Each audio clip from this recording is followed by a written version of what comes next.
Сәлем достар, біз сіздермен түзулер арасындағы бұрыш тақырыбына есептер шығаруды жалғастырамыз. Бізге бірінші берілген түзуіміздің теңдеуі канондық түрі, ал екінші теңдеуіміз бізде параметрлік теңдеуімен берілген. Осы екі түзу арасындағы бұрышты табуымыз керек. Алдымен канондық теңдеуінен біз L1 түзуінің бағыттауышы P1 векторының координатасын табайық.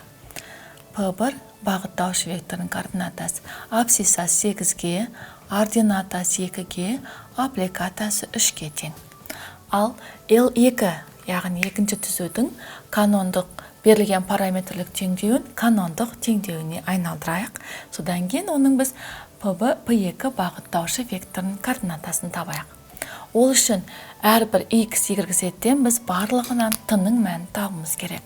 Сонда x минус 2 бөлінген минус 1 мәні t-ға тең. Екіншінде y минус 15-тің 2-ге қатынасы тең болады t-ға. Ал z-тен z қосылған 5 бөлінген 3 тең болады t-ға.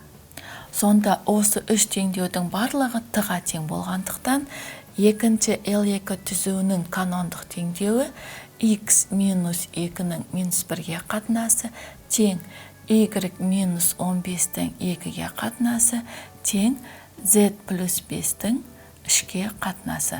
Яғни бұл бізде L2 түзуінің канондық теңдеуі. Канондық теңдеуінен біз оның P2 бағыттаушы векторының координатасын оңай таба аламыз. Абсцисасы минус 1-ге, ординатасы 2-ге, аппликатасы 3-ге тең. Енді бізге осы екі түзудің арасындағы бұрыш табу керек. Алдымен бағыттаушы векторлардың ұзындығын табайық. P1 векторының ұзындығын тапсақ, оның мәні 8-дің квадраты қосылған 2-ның квадраты қосылған 9-дің квадратына тең. Сонда бұның мәні тең болады түбір астындағы 149-ға тең.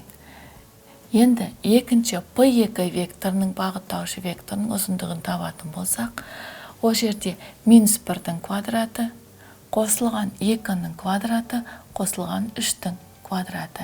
Мәні тең болады түбір асты 14-ге тең болады. Енді осы екі түзудің арасындағы бұрышының косинусын қарастырайық. Косинусын. Ол бізде бағыттаушы векторларының скаляр көбейтіндісі. Яғни 8-ді минус 1-ге көбейтсек минус 8, қосылған 2-ні 2-ге көбейтсек 4, және 3-ті 3-ге көбейтсек 9. Сонда бізде болады 9, 4, 13, азайтсақ 5. Алымы 5-ге тең. Ал бөлімінде түбір асты 149 бен түбір асты 14-тің көбейтіндісі. Алымында 5, бөлімінде түбір астында 2086.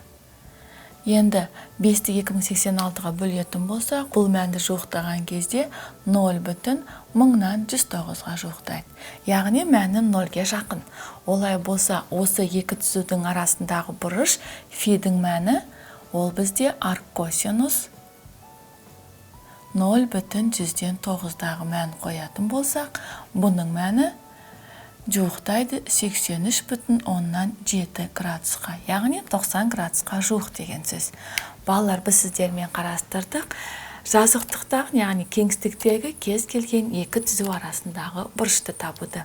Келесі кездескенше сау болыңдар.